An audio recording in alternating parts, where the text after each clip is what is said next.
Ladies and gentlemen, boys and girls, dudes and dudettes, the sexy and not so sexy big children and the little. I'm the novelist, the poet, Omar Anthony Wright, aka Graffiti Blue. Repetition is the father of learning. So beware of what the media says over and over and over again. And you know there's a collective agenda for programming because repetition is the father of learning. Flashcards, study, say it over and over and over again. As a matter of fact, anything that anyone does publicly and they say something publicly over and over and over again, it's designed so that it can stick in your head. How many commercial jingles have you memorized at this point? For products that you don't even like. You know that jingle though, ba-da-ba-ba-ba, okay? Right, so Maybach music. I mean, they keep saying it or playing the sample in the case of Maybach music, but you understand what I'm saying. But we know the media is not to be trusted, right? So when the media says something over and over and over again, it is to program the masses. We swear that most of us that are programmed do not or would not admit that we are programmed. But that's neither here nor there. That's just vanity at its finest. Yes, and I'm sure on many levels I am programmed too. So be careful and research whatever the fuck I say because I may be ignorant to many things, right? Okay. But the biggest thing I wanted to share today and why I opened up with the repetition is the father of learning thing is basically because the media was saying this narrative a while back before the great Orange Emperor started his run, right? The main thing that they was saying back then, it's like they were seasoning us up, right? Getting us prepared for the new reality, okay? America should be run like a business. Bad idea.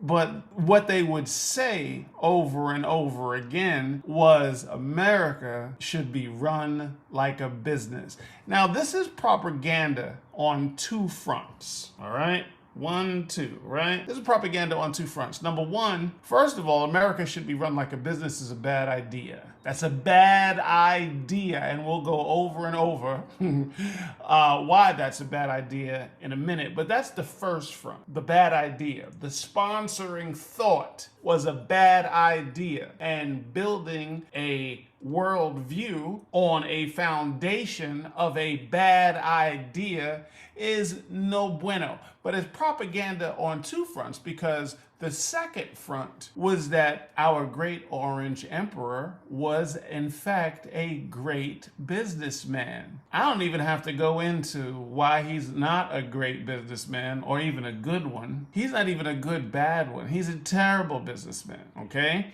And there's plenty of documentation out there proving this point.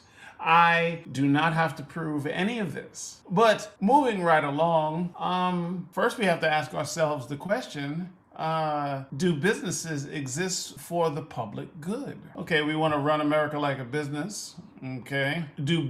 Are businesses in the public good? Or do businesses exist for the public good? No, they exist to maximize shareholder returns, right? Right. Businesses sole purpose is to make a profit. That's what business is there for. We're there for we're here to make money. You know what I mean?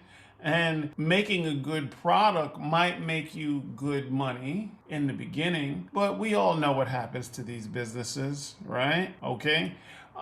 They make a good product because initially that's how you get in the game, right? Make something the people want. And then slowly over time, to maximize profits, the quality of the product goes in the toilet. You know what I mean?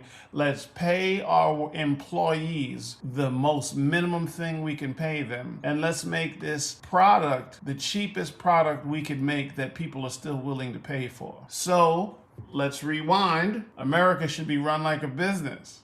Okay. In this business model, are the politicians public servants or CEO? Are we citizens or customers? If you're gonna use the metaphor so eloquently, run America like a business, so what's everybody's role in this business if we start running this like a business? Are politicians public servants or CEO? They're supposed to be public servants. Some people will disagree with this. Some people will disagree with this. But the bottom line is politicians are supposed to be public servants, right? And we're citizens and we're customers maybe when we buy something, but we're trying to live day to day. Our whole existence isn't supposed to be, at least, it's supposed to be just buying shit, right? Okay. And a lot of people who would argue that politicians are supposed to be public servants, I'm pretty sure there's a Republican out there that would argue this at some point. But let's just hit right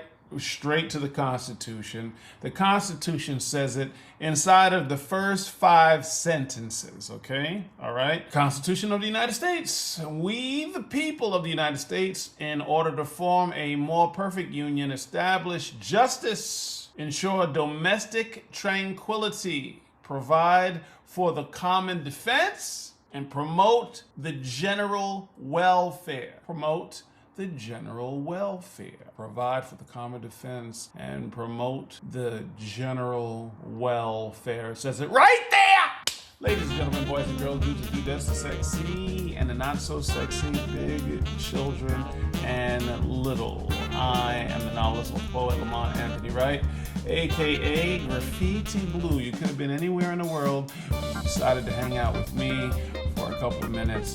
Thank you for your time. Your boy is out.